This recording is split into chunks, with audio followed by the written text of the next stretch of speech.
So Dana White's Contender Series for 2025 is around the corner, and before you do get too excited, I do want to mention that this card isn't taking place in a couple of weeks. It is still 6 weeks away, but it is mid-August, and of course, now I am starting to look into Dana White's Contender Series because I don't want to get behind on Contender Series because it is very easy to do so. It is 10 cards of fighters which I'm not too familiar with, back to back to back to back for 10 weeks in a row, on top of course, covering the UFC and the PFL at the time as well. So I just thought, I'm doing my tape study now. I've looked into week number 1. Why not do an early predictions video? Now, I do want to give some transparency here. This will be a longer video, even though it is only a 5-fight card. It is because when I do Contender Series, I do quite like to introduce every fighter, what they do, talk about fights that they've had, especially when me going into this card, I wasn't familiar with a lot of people. And also, I feel like a lot of the audience as well potentially isn't familiar with the fighters either. So I do like to talk about them somewhat in depth as well as give my prediction too. An underrated part about Dana White's Contender Series is the beautiful side of collaboration. If you guys were not aware, I do a lot of collaborating on the Contender Series. Now, typically it is in the form of tape study. In the past, I have helped a lot of people find fights that they couldn't find. And also, in return, a lot of people have helped me find fights that I couldn't find. And I do want to shout out Sean Bitter, because he has already helped me out with finding Ilian Bouafia's most recent matchup. I could not find it, but it turns out it is just on YouTube, and Sean Bitter found it for me, so thank you to Sean. Another few mentions honorably are 138 MMA and Pat Danar MMA. They are people that I have talked about Contender Series with extensively in the past, and I'm sure I will be talking Contender Series with them extensively in 2025. So if you do need help finding tape, or you've got tape that maybe I can't find or something like that, definitely hit me up on Instagram. I am notoriously bad at replying to DMs, so I do apologize about that, but will try my best around this time of Dana White's Contender Series. I think I've said everything that I need to say. Let's just get into it. The first kind of fight of the card, potentially the first fight of the Contender Series this year, is going to be Damian Pinas taking on Murtaza Talha, and I'm going to be calling Pinas the Baba Yaga, because that is what the commentators call him. And I want to talk about the Baba Yaga first, because I will admit, going into this, I did genuinely expect him to kind of be the Ateba Gautier African one-punch knockout machine at 185 pounds. And I will admit, watching his fights, I actually did think that he was a little bit less dangerous than I expected him to be. He's not kind of built massive like Ateba Gautier is, where he's just a massive, scary sort of guy in the octagon. He does have a bit of a thin frame. He's a pretty tall guy for 185 pounds. And yes, he does have one-punch knockout power, but these knockouts aren't coming out of nowhere. He is really setting them up against most of these opponents. A couple of notable wins are actually on his record. I thought he did have a pretty good performance against Johnny Gregory, and I know he was 4-5 at the time, but he did show good takedown defense against Wesley Silva, and he did knock him out quite brutally in that fight. Now, Johnny Gregory, he gassed out against Pinas. I know the fight only lasted 4 minutes, but he did gas out, and Pinas knocked him out with one punch, mostly with an uppercut to finish him off after Gregory had gassed out. And he did fight Italo Gomes, and Italo Gomes I consider to be a very good fighter, but he did illegally kick him. Gomes was on top of him, he dropped a knee, and Pinas just put him out cold with a kick. I actually thought that Gomes could have been faking it until they watched the replay, and Gomes, he was out, man, and that kind of does bring into my point about Pinas. Now, yes, he's a good striker, but I don't really consider him to be the most technical guy. And unlike Ateba Gautier, for example, he actually does mostly throw strikes from range. He actually does kind of throw a lot of straight rights, typically is where he's finding his success, and he does throw kicks as well. I do worry about the takedown defense in general, though. Italo Gomes took him down and was controlling him for the whole period of time here. Johnny Gregory got him down very easily in this matchup. Now, Pinas did get up, but still Gregory was able to take him down with absolutely no resistance whatsoever. And even Wesley Silva was having a couple of good takedown attempts on him, and, Pinas was attempting guillotines, or maybe it was against Gregory, he was attempting the guillotines, but not what I love to see when you do take on Talha. Now, Talha is a guy which I will admit I have heavily overrated in the past. Yes, he did go into that matchup against Rodolfo Bellato with a ACL tear, I believe, and I genuinely did not know about that when I did pick him in that matchup, but he did look bad in that fight, and now revisiting Murtaza Talha's fights, he actually isn't as good as I remember him being. Now, getting taken down by Mikhail Saziniani is a big red flag in my books, maybe not for this matchup, but for the future, when Saziniani was on the Contender Series last year, but Saziniani is a boxer, and he's not a wrestler really at all. And Murtaza Talha was taken down by him in that fight. And then aside from that, the striking isn't actually as good as I remember it being either. Once he gets the fight down to the ground, he looks like an absolute savage. He does have great ground and pound. He does have submission ability, but I feel like maybe in the past I was blinded by his very, very good amateur record and multiple world championships in the amateur divisions. Now, given this matchup in particular, though, I would be surprised if Talha got knocked out by Pinas, just given the fact that I genuinely have seen Damian Pinas get taken down by, in my opinion, lesser wrestlers in the past. And Talha, he was an undersized light heavyweight. I think at 185 pounds, he's going to suit this weight class a lot better. And I think that Talha in this fight, he should be able to take down Pinas, and I do expect Talha to be the favorite when the odds eventually come out for this matchup.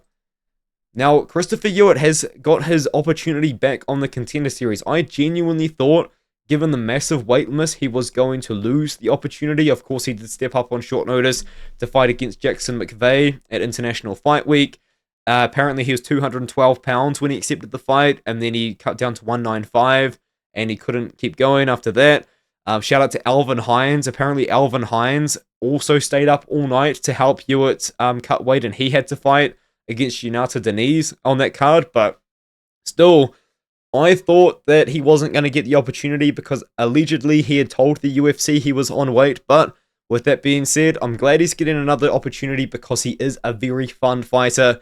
He had a very good fight against Reese Watkins, who I do believe if he beat Ewert, he would have actually been the one to get the opportunity, and prior to that, of course, he has been finding a lot of success on the regional scene. The thing about Ewert is, I did mention this in the McVeigh breakdown, of course. He's a boxer. He is a boxer that closes the distance. He is a boxer that throws a lot of hooks. He can get very sloppy at moments, and he can get very scrappy. But for the most part, he's got good cardio. He can push the pace for 15 minutes if he needs to. He hasn't fought, in my opinion, a wrestler that's going to be as good as Yuri Panferov, but the takedown defense has looked pretty good. And just in general, I do think that the boxing is effective enough to kind of deal with lesser strikers, and I do consider Yuri Panferov to be one of those lesser strikers. Now, I will admit, CES MMA, you are annoying me a little bit. You know, you've signed to Triller. I've had to purchase a Triller subscription now, because of course CES, if you guys don't know, is the promotion Billy Goff become a welterweight and middleweight champion at, and they were on UFC Fight Pass, and now they're on Triller, which is a subscription service. So I've signed up to Triller, and I'm going to be watching a lot of CES MMA over the next few weeks, I guess. But anyways, Yuri Panferov, I will admit, he has definitely improved from the time when he fought Torres Finney.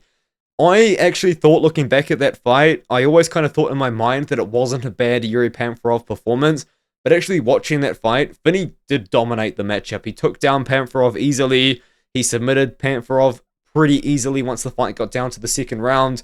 And in hindsight, again, I'm not too sure why Finney didn't get the contract, but prior to that, of course, Yuri Panferov was fighting on the regional scene. He was on Dana White's Looking for a Fight, and he was then given the Contender Series chance. The thing about Panferov, though, is I think his striking is just really sloppy. His chin is way up in the air. He kind of is like Ewert, where he does have a little bit of body fat on him at 185 pounds. He's not a shredded guy like Baba Yaga is, for example. And I think that in this fight, if Panferov can't get the takedowns, then I think he's going to be in trouble, man. Once Panferov does get the takedowns, he is very good. He is very effective. But if he can't get the takedowns, that's where I worry. And I don't believe he is going to be able to effectively wrestle against Ewert in this fight. So I'm going to be picking Ewert to win this fight by knockout against Panferov. Once again, I am expecting Ewert to be the favorite. Now, guys, please help me. I need to find some tape on Jimmy Drago. I genuinely could not find his Ring of Combat fights. I couldn't find them on YouTube. I went to the Ring of Combat website, and the website confused me. So please help me, guys. Seriously, I would appreciate it. Just full transparency, guys. I've only seen his recent fight against Junior Mello, but I do feel like I can kind of talk about what Drago brings to the table. Drago seems to be mostly a striker in my eyes. He does seem like a guy that can get pressured quite easily. Junior Mello was pressuring him in that matchup, and it is a shame that it was a no contest because he was starting to tune up Mello, and he was going to win that fight. Now, I will admit though, even though the fight was in the second round, he did look a little bit tired. He did kind of look like he'd spent a lot of his energy really kind of throwing big power shots in the first round because he caught Mello, I believe, if I'm not mistaken, with a very clean right hand, and then he just started swinging. Like, he threw like 150% power into an uppercut, and then he was kind of trying to finish Mello in that first round, so maybe he kind of blew his load, and then he was gassed out, and then once he got tired, he started to attempt takedowns. And I do think if you attempt takedowns against Ty Miller, that is going to be a good game plan, because the thing about Ty Miller is, although I actually was very impressed by him, he doesn't have great initial takedown defense. Now, Ty Miller's get-up game after getting taken down is great. It's fantastic. But the fact that he was getting taken down multiple times, I believe it was this matchup against Charlebois in the first round. He was taken down by Charlebois, I believe, once or twice. And then he got up at Eric Nolan. This matchup here, I think, is important to watch. I know it's in 2022, but Eric Nolan took him down maybe 5 or 6 times. And yes, every single time, even in the third round when Ty Miller was gassed out and so was Nolan, he was still able to get back up. So he's got very good get-up game, but the initial takedown defense isn't fantastic. I have seen him get taken down multiple times. Now, with that being said, he is a boxer. He's a very pressure-forward boxer. I didn't see a single matchup where he was the one moving backwards. He's always the one pressuring forwards. He throws a lot of jabs, a lot of just straight boxing combinations. He does have kicks in his arsenal, but mostly they are body kicks and leg kicks.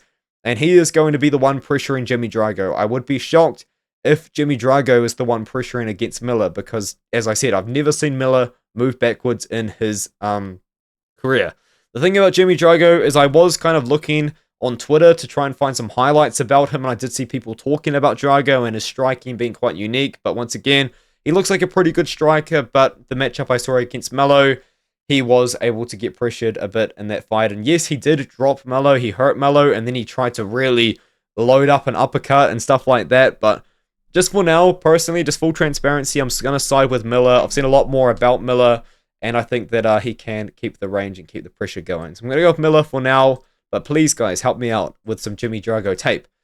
Now, you do not need to worry about tape for these two guys. George Mangos has his own YouTube channel. He's uploaded all of his fights on there, even the ones behind a paywall for Hex, which is just legendary. And then also Eternal MMA is on UFC Fight Pass. Radley de Silva is the champion of Battlefield Fight League, which is a local promotion in Canada, which I love. It is a fantastic show. These World War cards are just legendary. This Night of Champions card had 5 titles on it as well. Pretty fun stuff. Now, Radley de Silva and George Mangos, in my opinion, actually do fight in pretty similar ways. Now, Radley de Silva, he's a pretty big guy for the weight class. On the feet, he's got a very unique fighting style where, I kid you not, he just throws so many spinning back kicks. It is unbelievable. His first fight, the first fight I watched of him, was against Maxime Susi. And I believe in the first round, maybe even the first 90 seconds, Radley de Silva had thrown 3 spinning wheel kicks to the head. I couldn't believe it. I mean, he's so athletic, he's so fast, very fun. He's actually got a very sick KO as well, which I'll get to in a moment. But what he wants to do for the most part is he does want to get takedowns and he does want to get his grappling going. He's a very big guy for 145 pounds, and quite typically in a lot of his matchups he has had the size advantage, and I do believe against George Mangos he will be the bigger fighter out of the two as well, which could be relatively important if this fight is going to be taking place on the ground, which I think if it does go all 15 minutes, we're going to see a lot of grappling in this matchup. Now, as I was talking about De Silva, he does have some pretty good performances. He did beat Sosi. This was a 25-minute performance. He did mostly win the fight with wrestling and control. I believe it was the second or the third round, which most of the fight took place on the feet. But aside from that, De Silva didn't really meet too much resistance with his takedown attempts. Same sort of story with Caleb Moctezuma. He actually nearly rear-naked choked him multiple times in the matchup, before getting it in the third round. And then against Drake, man, Randall, epic KO, absolutely mega KO after controlling the first round. And I think Randall himself actually was finding some success with his own wrestling in that fight, but he got a sick KO. Would have been one of the better knockouts I've ever seen if he had walked it off. He didn't walk it off. He closed the distance and he finished off the job with some hammer fists, but Randall was out. If he walked it off, it would have been awesome. And then against Drew Brokenshire, in my opinion, this is an important performance for his career because it's against an experienced opponent. Yes, he's fought some prospects. He fought another experienced opponent, and then he fought someone 28 fights. I think that's an important win for him to have.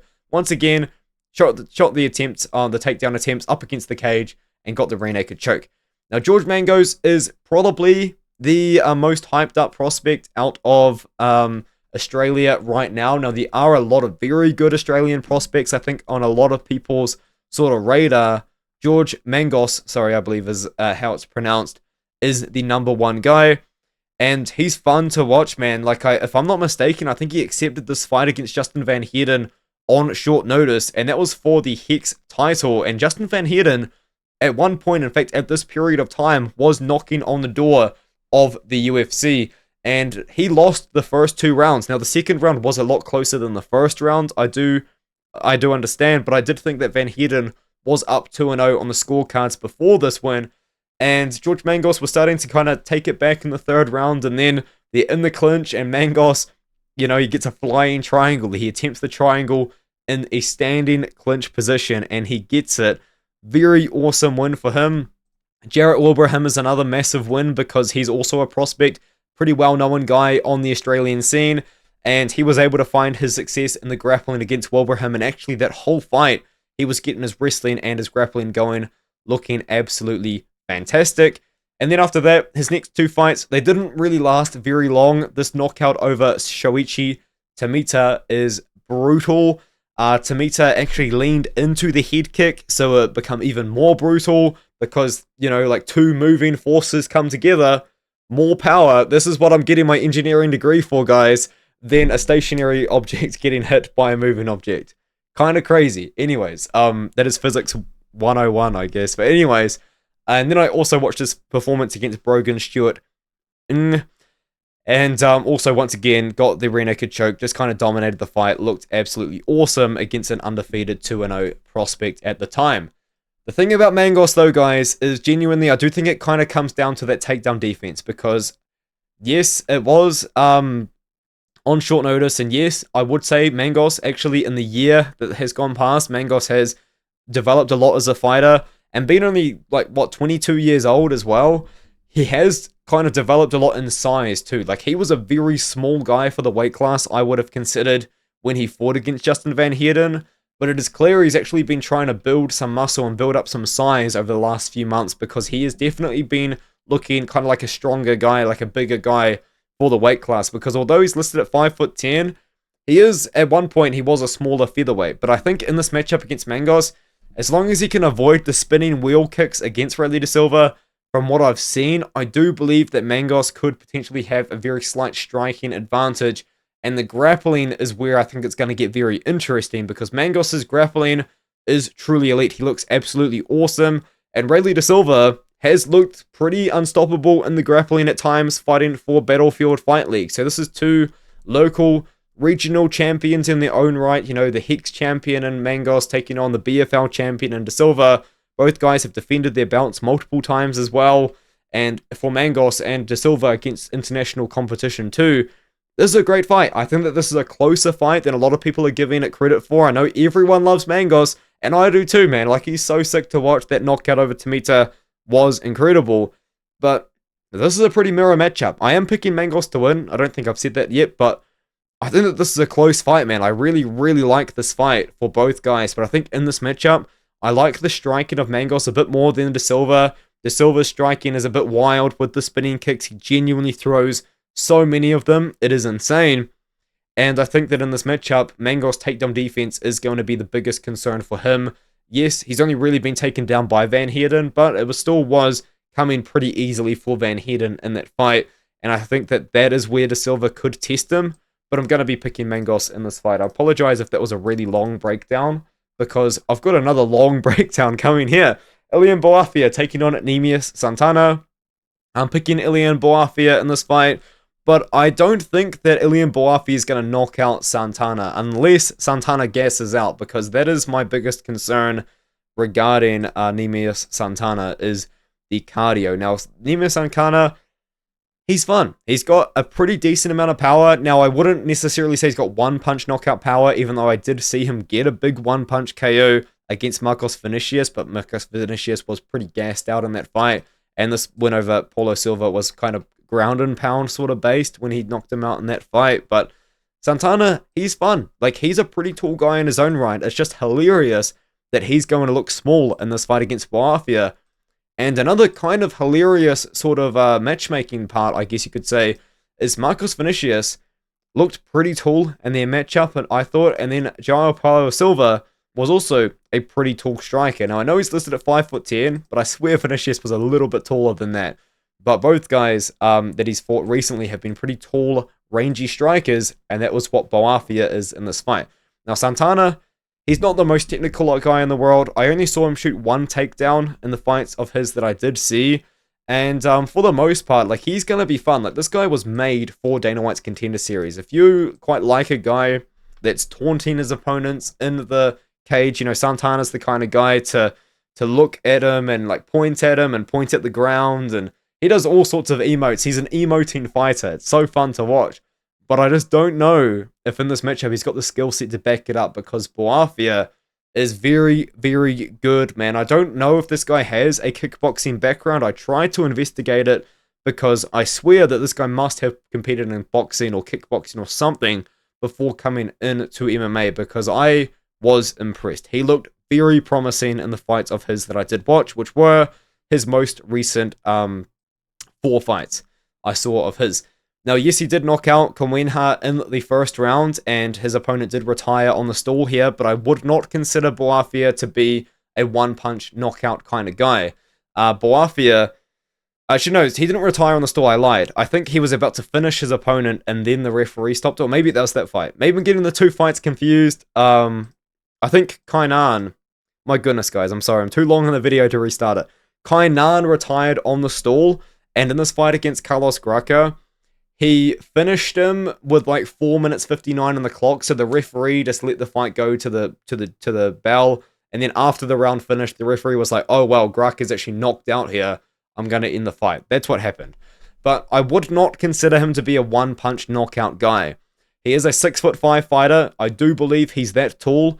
He's just a giant in there at 185 pounds, and he does fight like Alex Pereira. Now, don't get that twisted that I'm saying he is Alex Pereira. He fights like him in the way that he has a very vertical sort of stance. He doesn't have much head movement. He throws a lot of straight punches. You know, he does throw his right hand a lot of jabs, and he doesn't kick all that much. You know, when we think of Pereira, I know a lot of people would consider him to kick a lot. Bouafia definitely kicks less than that, but when he does, it's very accurate. In fact, I would say he's pretty low volume in general too, but when he does throw, it's very accurate. A lot of 1-2s, a lot of jabs, a lot of the straight crosses kind of out of nowhere, and at times you can kind of see him not throw volume when he has found some success with the pressure.